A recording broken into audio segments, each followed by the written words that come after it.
항아리, 정호승. 나는 독 짖는 젊은이한테서 태어났습니다. 젊은이는 20살 때 집을 떠나 멀리 도시로 나갔다가 아버지가 세상을 떠나자 가업을 잇기 위해 다시 고향으로 돌아와 독을 짖기 시작한 젊은이였습니다. 나는 그 젊은이가 맨 처음 지은 항아리로 태어났습니다. 그런 탓인지 나는 그리 썩 잘 만들어진 항아리가 아니었습니다. 어릴 때부터 할아버지와 아버지의 어깨너머로 독 짖는 법을 쭉 배웠다고는 하나 처음이라서 그런지 젊은이의 솜씨는 무척 서툴렀습니다. 곱게 지륵을 빚는 것도, 가마에 불을 떼는 것도, 디딜 풀무질을 하는 것도, 잿물을 바르는 것도 모두 서투르기 짝이 없었습니다. 젊은이는 내가 세상에 태어나자 아주 못마땅한 얼굴로 나를 쳐다보았습니다. 마치 내가 무슨 큰 잘못이라도 저지른 듯 나를 쳐다보는 눈길이 아주 기분 나빴습니다. 그러나 나는 뜨거운 가마 밖으로 빠져나온 것만 해도 기뻤습니다. 처음에 가마 속에 들어갔을 때 불타 죽는 줄만 알았지 내가 다른 무엇으로 다시 태어난다고는 생각하지 못했습니다. 그런 내가 아래 위가 좁고 허리가 두둑한 항아리로 태어났으니 그 얼마나 스스로 대견스럽고 기쁘던지요. 그러나 그것은 나만의 기쁨일 뿐 젊은이는 나를 달가워하지 않았습니다. 나는 그대로 뒷간 마당가에 방치되었습니다. 나의 존재는 곧 잊혀졌습니다. 버려지고 잊혀진 자의 가슴은 무척 아팠습니다. 항아리가 된 내가 그 무엇을 위해 소중하게 쓰여지는 존재가 될 줄 알았으나 나는 버려진 항아리 이외의 아무것도 아니었습니다. 소나기가 지나가면 빗물이 고였습니다. 빗물에 구름이 잠깐 머물다가 지나갔습니다. 가끔 가랑잎들이 날아와 맴돌 때도 있었습니다. 밤에는 이따금 별빛들이 찾아와 쓰다듬어 주었습니다. 만일 그들마저 찾아와 주지 않았다면 나는 아마 그대로 죽고 말았을 것입니다. 그러나 그들만을 위해 존재하고 있기에는 나 자신이 너무나 초라하고 안타까웠습니다. 나는 그 누군가를 위해 사용되는 가장 소중한 그 무엇이 되고 싶었습니다. 그래야만 뜨거운 가마의 불구덩이 속에서 끝끝내 살아남은 의미와 가치가 있을 것 같았습니다. 그러던 어느 가을이었습니다. 하루는 젊은이가 삽을 가지고 와서 깊게 땅을 파고는 모가지만 남겨준 채 나를 묻고는 그대로 돌아가 버렸습니다. 땅속에 파묻힌 나는 내가 무엇으로 쓰여질지 알 수 없었습니다. 그렇지만 가슴은 두근거렸습니다. 이제서야 내가 버려진 존재가 아니라 남을 위해 무엇으로 쓰여질 수 있는 존재라는 사실에 그저 한없이 가슴이 떨려왔습니다. 그날 밤이었습니다. 감나무 가지 위에 휘영청 보름달이 걸려 있었습니다. 어디선가 나를 향해 다가오는 젊은이의 발걸음 소리가 들렸습니다. 나는 가슴을 억누르고 두 귀를 쫑긋 세웠습니다. 젊은이의 발걸음 소리가 바로 내 머리맡에 와서 딱 멈추었습니다. 나의 가슴은 크게 고동쳤습니다. 달빛에 비친 젊은이의 그림자가 바람에 흔들렸습니다. 나는 고요히 숨을 죽이고 젊은이를 향해 마음속으로 크게 팔을 벌렸습니다. 아, 그런데 이게 도대체 무슨 일입니까? 젊은이는 고이춤을 열고 주저없이 나를 향해 오줌을 누는 것이었습니다. 그리고는 뒤도 돌아보지 않고 다시 방 안으로 들어가 버렸습니다. 아, 나는 그만 오줌독이 되고 만 것이었습니다. 나는 참으로 슬펐습니다. 아니, 슬프다 못해 처량했습니다.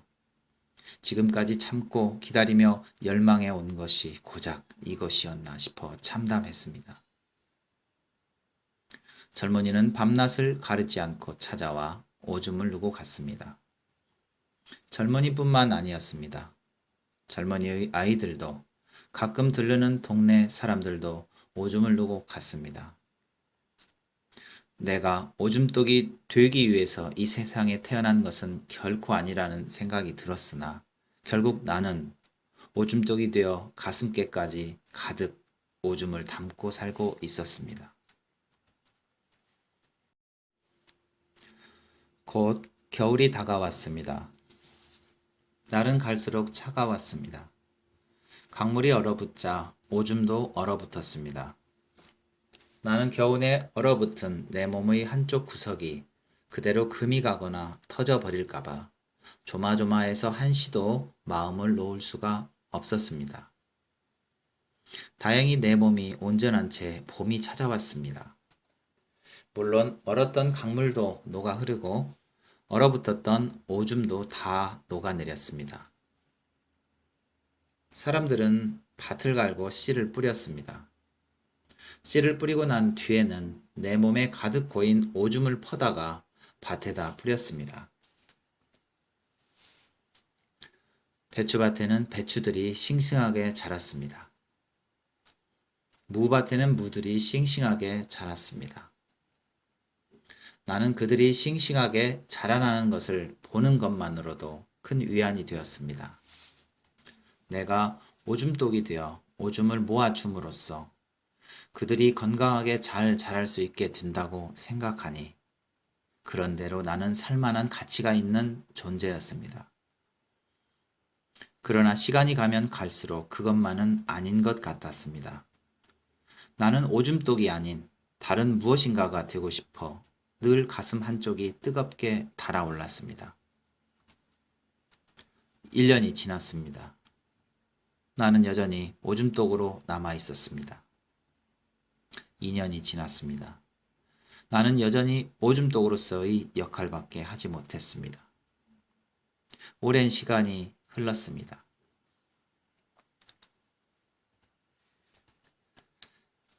이제 내게 오줌을 누러 오는 사람조차 없었습니다. 굳이 누가 있다면 새들이 날아가다가 찔끔 똥을 갈기고 가는 것이 고작이었습니다. 독짓는 젊은이는 독짓는 늙은이가 되어 병마에 시달리다가 세상을 떠났습니다. 독짓던 가마 또한 허물어지고 폐허가 되어 날짐승들의 보금자리가 되었습니다. 어디에도 사람의 그림자는 보이지 않았습니다. 나는 어느새 오줌독의 신세에서 벗어나 있었습니다. 나는 날마다 마음을 고요히 가다듬었습니다. 이번에야말로 오줌독 따위가 아닌 아름답고 소중한 그 무엇이 되기를 간절히 열망했습니다.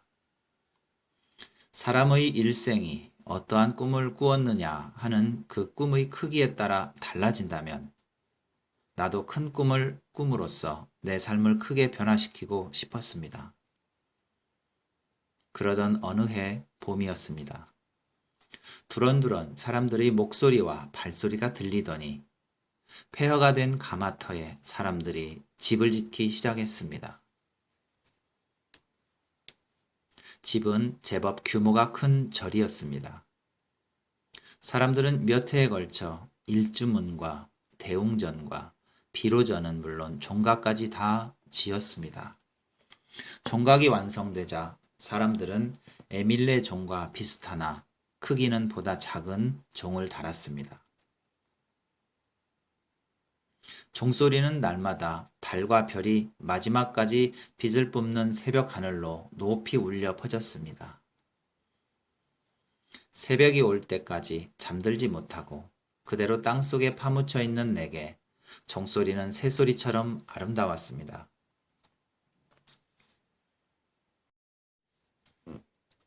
그런데 참으로 이상한 일이었습니다. 사람들은 종소리가 아름답지 않다고 야단들이었습니다. 종소리가 탁하고 울림이 없어 공허하기만 하지 맑고 알차지 않다는 것이었습니다. 저의 주지스님은 어떻게 하면 맑고 아름다운 소리를 내는 종을 만들 수 있을까 하고 고민에 고민을 거듭하였습니다. 그러던 어느 날 아침이었습니다. 내 머리맡에 흰 고무신을 신은 주지스님의 발이 와서 가만히 머물렀습니다. 주지스님은 선체로 한참 동안 나를 내려다 보시더니 혼잣말로 중얼거렸습니다. 이건 아버님이 만드신 항아리야. 이 항아리가 아직 남아있다니. 이 항아리를 묻으면 좋겠군. 스님은 무슨 큰 보물을 발견이라도 한 듯 만면에 미소를 띄었습니다. 나는 두려움에 떨며 곧 종각의 종 밑에 다시 묻히게 되었습니다. 도대체 내가 무엇이 되기 위하여 종 밑에 묻히는지는 알 수 없었습니다. 그러나 그것은 그리 두려워할 일이 아니었습니다. 나를 종 밑에 묻고 종을 치자 너무나 놀라운 일이 일어났습니다. 종소리가 내 몸 안에 가득 들어왔다가 조금씩 숨을 토하듯 내 몸을 한 바퀴 휘 돌아 나감으로써 참으로 맑고 고운 소리를 내었습니다. 처음에는 주먹만한 우박이 세상의 모든 바위 위에 떨어지는 소리 같기도 하다가 나중에는 갈대숲을 지나가는 바람이나 실비 소리 같기도 하고 그 소리는 이어지는가 싶으면 끝나고 끝나는가 싶으면 다시 계속 이어졌습니다. 나는 내가 종소리가 된 게 아닌가 하는 착각에 몸을 떨었습니다. 그러면 그때서야 깨달을 수 있었습니다. 내가 그토록 오랜 세월 동안 참고 기다려온 것이 무엇이며 내가 이 세상을 위해 소중한 그 무엇이 되었다는 것을, 누구의 삶이든 참고 기다리고 노력하면 그 삶의 꿈이 이루어진다는 것을. 고요히 산사에 종소리가 울릴 때마다 요즘 나의 영혼은 기쁨으로 가득 찹니다. 범종의 음관 역할을 함으로써 보다 아름다운 종소리를 낸다는 것, 그것이 바로 내가 바라던 내 존재의 의미이자 가치였습니다.